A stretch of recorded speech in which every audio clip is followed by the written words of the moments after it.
Hello and welcome. If you're new to my channel, my name is Christina, and in this week's video I wanted to share part 2 of my living room makeover in hopes that I can share some inspiration, some design, as well as recreate, restyle, and recycle. Let's jump into the video. My husband and I have recently just moved into an old heritage home built in 1890, and we've been going around doing makeovers for each of these rooms. I recently last week just finished painting this entire room using a new line of Sloan chalk paint. It's going to be available in North America come this spring. I'll leave the link for this makeover in the description box below for all the details of what I did to this room to start. It's always fairly easy to paint a room, but putting it together and designing, as well as keeping budget in mind, using what you have to recreate and restyle, can sometimes feel a little bit daunting, and I'm really hoping with this video I can show you some ideas of things that I do to kind of curate and put the elements back into the room. I've had this grandfather clock for at least 10 years. I've painted it like 4 times, and probably about a year ago, I put a coat of the Sloan chalk paint in the black, I think at the Athenian black, on this grandfather clock. But I thought it would be really nice in the room that it's going to be sitting in now to add some elements of depth to it. And what a better way than adding wax. And I'm using a white wax. Really easy to use. It's great. It really highlights things and adds a really nice dimension to pieces of furniture. Your furniture doesn't even have to be a painted piece of furniture in order to use the furniture wax. It's all natural, it's easy to use, you can create highlights and lowlights. It's so simple. Just by adding it on, then you can wipe it back, and it does create a lot of beautiful depth. I really love the matte finish that painted furniture can have, as well as even your walls. But when it comes to furniture, if you can add a little bit more dimension to it, using the wax, there's black wax, dark wax, as well as the white wax like I'm using. And as you can see, just putting it into the details of your furniture pieces and wiping it back can really just create a lot more character to your furniture. I have tons of videos on different types of wax and even how to make your own personal custom color wax if you have a color preference by just using clear wax and a tiny little bit of chalk paint. It always seems like a lot when you first put it on, but once you start wiping it back, you can really control how much depth you would really want. So I'm going to be using a little bit of the gilding wax, and I'm going to use these gold tinges. And this also is a great accent if you have painted hardware or you just want to add a little bit around the edges and corners just to accent more of a metal back into your piece of furniture or decor that you have around your home. You can use these methods on anything for decor, picture frames, vases, pots, you name it. It's a great way to add character to pieces and things you already have in your home, or it's just a great idea for any new makeover.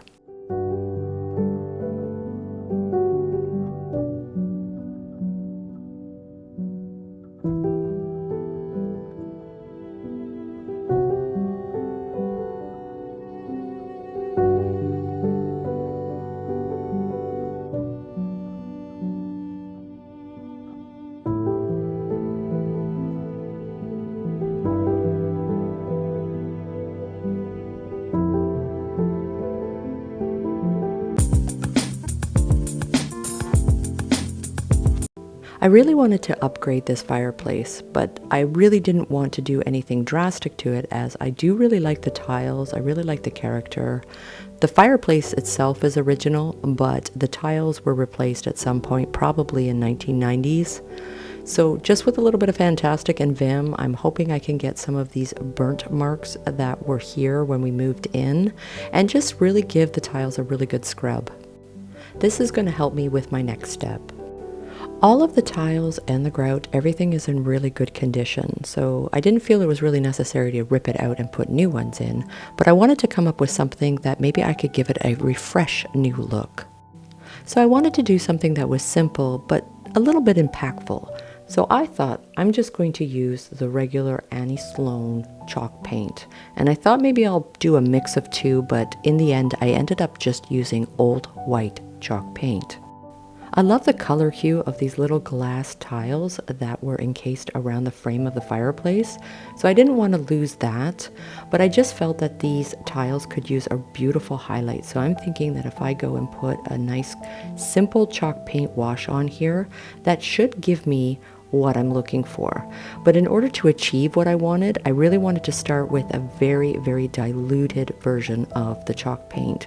So all I've done is soaked my brush in straight up water, removed any of the excess, and take small little dabs of the white chalk paint.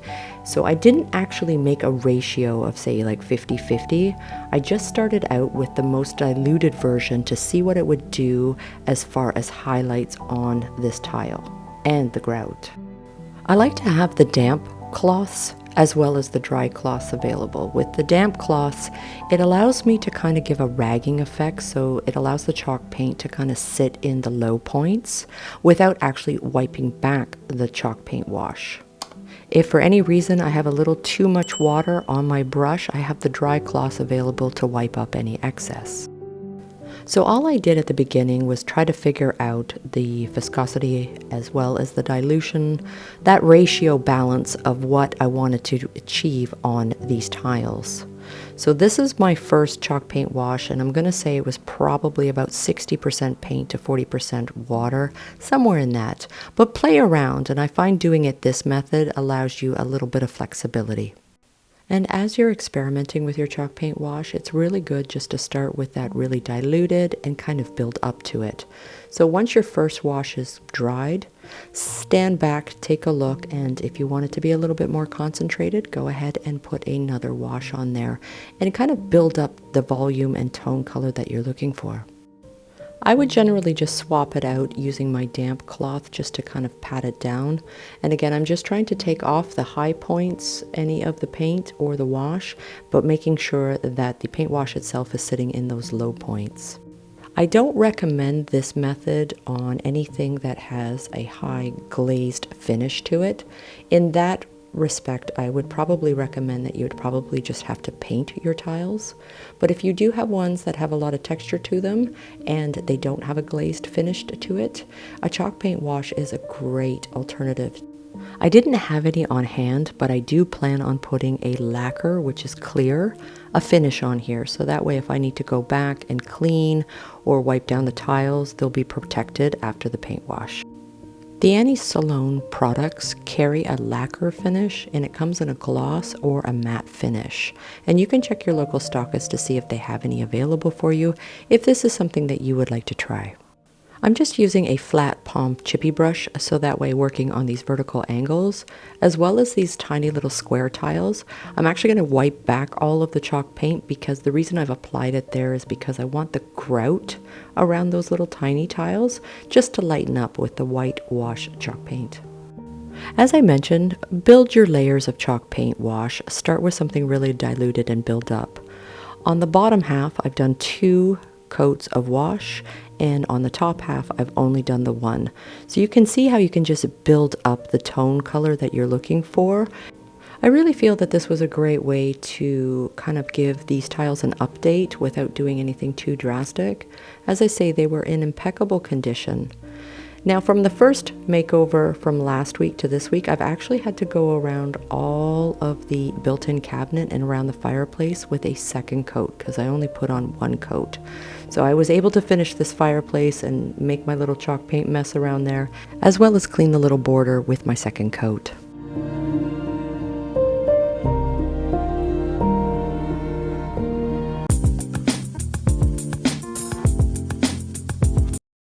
The one thing I really love about this old heritage house is in order to hang photos, you have the alternative of hanging it from a picture rail. And from my previous home, I had a neighbor who was moving, and I actually bought a bunch of beautiful paintings for $25 a piece from him, and I couldn't wait to hang these up. So I was really excited to get this makeover done. And how gorgeous between the frames as well as the portraits. They're all prints inside. But if you can thrift or go to any type of antique shops and try and find some used items that you think that you would enjoy for artwork, it's a beautiful and great budget-friendly alternative to adding to your room decor. I really enjoy using the metal clamps and wires with the picture rails as an alternative to putting a hole in the wall, so this is kind of a really nice option in this old home. But what's really funny is it takes two people to hang up a portrait in this house because the ceilings are so high that trying to make everything in symmetry to make it work. The other thing we notice with the wires in order to hang paintings is sometimes they're going to bow out a little bit at the top, so we use those command strips and we put it behind the wire as well as attach it to the frame, and they kind of velcro together like a sandwich, and that just helps straighten the painting out. So I've added two more, including the one I have over the fireplace. And here's Hatley, our helper, who's going to the vet to get his teeth cleaned. From vintage shops to estate sales, as well as even garage sales, you'd be surprised the beautiful things that you can find, and can be very budget friendly.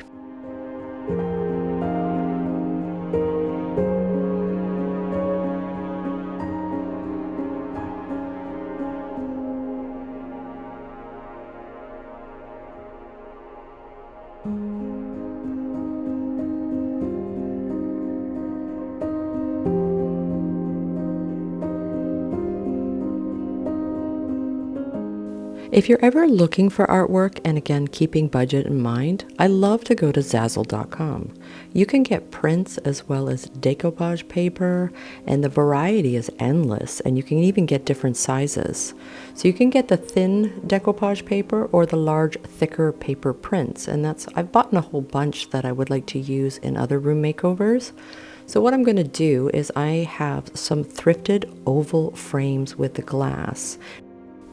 They're very, very old, and the backing on them is it's not that it's not unstable, it's just kind of, I think it's been DIY'd a few times, so I'm just going to have to carry that forward. So I'm going to very carefully just try to take off this cardboard backing. And the glass itself, which was really hard to show on camera, has actually got nails kind of tilted from the frame towards the glass to keep the glass in its position.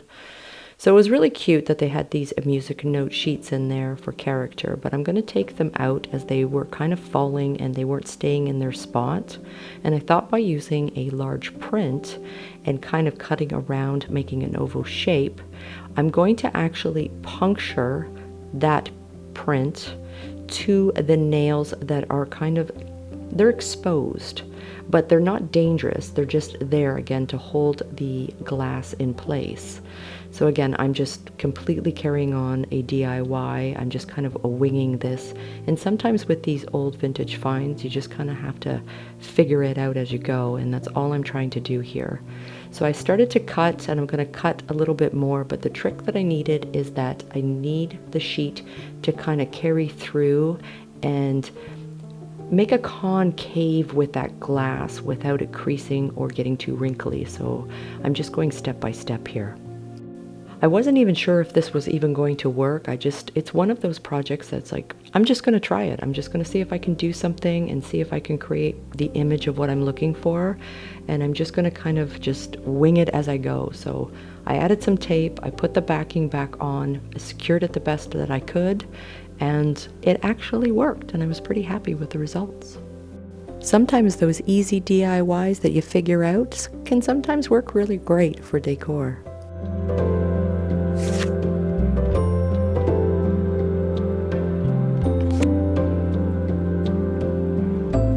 From your kitchens to your bathrooms, or if you have built-in cabinets or an older cabinet kind of laying around the house, swapping out the hardware for something different just to add in new elements to your decor makes a very impactful difference. So I'm kind of going with a little bit of this brass gold theme around the living room makeover.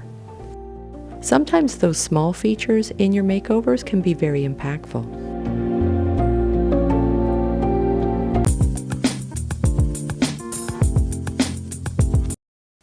So I had asked some people to leave me a comment if they thought using the wallpaper in these built-in cabinets would be a good idea, and I sat with it for 2 weeks prior to last week's video and now going into this week's video. And I was trying to use up what I had, but for whatever reason, I just didn't feel the pattern was working. I needed some kind of movement with all this built-in stuff. And I think the wallpaper is where I want to go, but I think I'm going to go with a different pattern as much as I want to recycle what I have. I have other projects that I'm going to be adding textures to, so I definitely will hang on to that. I tried 3 different wallpapers that I had, and the best thing and the best advice is just to stand back and take your time to think about it. Never rush your decisions. Wallpaper is a very impactful presence to a room. So I was able to find this one, and I thought it would be perfect. It, to me, created a movement. For all the new colors and the solid feel it had, I thought this would be great to create that movement. I have had tons of comments about why is it I have a daybed and not a couch. One of the big reasons, there's actually a couple. A, I love them. But B, I have pets, and they like to sit on the bed, and they kind of call it their own. And with pets, and I'm sure with children too, they will actually make a mess. And what I love about day beds is you can change up the style. To me, it can suit a lot of different rooms, architecture, as well as style and its function. So to me, it creates kind of like a couch, but at the same time, it's super comfortable. You can throw lots of pillows. But my favorite part about it is I can clean around it, as well as I can swap out and clean the sheets and anything that I put on top of it, unlike upholstered couches. Again, I just wanted to give some examples of what I found on Pinterest of the different styles and frames and the different types of design spaces that you can use a daybed to. So whether you have a new home or an old home, a spare room, and even in an office, I think the versatility of a daybed just looks really warm, inviting, elegant, and my favorite, it's easy to clean. I can take the bedding off, clean it all, swap it all out, put fresh new ones on. I can change up the decor, I can add colors. I mean, it just feels really endless, a little bit more so than a standard couch. Plus, I can clean underneath it. I always find light switch plates seem to be in my eye's view all the time. And I didn't really want to go out and buy new ones, so for the majority of the house, I've been using a flat matte spray paint because all of them are this reddish brown, and I just want that nice black simple look. But the other thing you can do is the decoupage papers, or you could even use a peel and stick wallpaper, and you can just cut out the shape and just kind of lightly wrap it around if you wanted to do something a little bit different for your wall plates. These are also great for what I'm about to show you. Even though I used the fresco wallpaper, you can use a peel and stick, especially for a small area. You can use it for furniture or a bookcase, as you see that I'm doing in my situation. So wallpaper is really easy. It's always just a case of lining it up and measuring. For this particular project, I'm measuring the sheet sizes I need for the length of the actual upper bookcase. This clear wall covering adhesive is brilliant. It goes on clear, it's easy to clean up, it's easy to use, and it puts up the wallpaper in no time. You don't have to use all that trowel stuff that they used to use back in the day. But I fell in love with this particular pattern because of the way of the design had a movement to it. And I thought because this is such a big unit, it's so tall, and everything feels so solid around it. Once I finished my second coat around with all that Athenian black wall paint, we decided to go in and get the wallpaper up. And again, that wallpaper paste is brilliant. It is so easy to clean up. I know we had spilt a little bit on the lower, and when I wiped it up, even just using a little bit of soap and water, there was no residual, there's no damage. I've even used this wallpaper and wallpaper paste in a previous home, and I've even taken it down. It came down as easy as it went up. So if you are looking for a really easy wallpaper project and really easy products, I highly recommend this wallpaper brand as well as the paste that I'm using. When I did take it down, there was zero damage to the wall. There was no residual. I just did a light little sand and cleaned it and had painted, and everything was fine. I've taken wallpaper down in the past, and it's always been a pretty big showcase mess. Again, I just wanted to mention, because I've used this wallpaper product as well as the paste in the past, the sheet will literally come off as a whole. If ever in the future you do want to remove it, it comes off as a whole sheet just as it went on. It's really easy. And if anybody else has the problem of putting something on the floor while you're working and your dog has to stand on it, it's so funny. This is the second wallpaper project we've had in this house, and I have to admit, it is really easy. All you need is the wallpaper adhesive and an X-Acto knife and an old chippy brush, and it goes up. It really doesn't take long at all. Now, about a year ago, I had bought 2 new chairs from Ikea, and one thing I do really like about Ikea is that a lot of their furnishing pieces, you can actually buy new coverings, which I really enjoy because I like to wash my coverings. I mean, over time, just between use and pets, and maybe if you have children, or just in general, it just feels nice that you can actually take the material off, wash it out, and put a new one on. But the other nice thing is you can even swap it out and get just the fabrics for an update in your decor. So I picked out this one. I already have kind of the gray version, and I thought maybe it might be fun to put a little bit of blue and some blue accents around this room. This is a great way to update your look or a new color into a room without having to go out and buy a whole new piece of furniture. And an area rug is another great way just to update your space and make a really good impact.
Thank you so much for watching this week's video, and please, if you have any questions and or comments, leave me a comment in the comment box below. I have so many more fun DIYs, room makeovers, and furniture transformations to share with you soon. So if you haven't already, consider subscribing and hit the notification bell. That's going to tell you when I upload my next video. Until then, take care. I'm really looking forward to seeing you soon.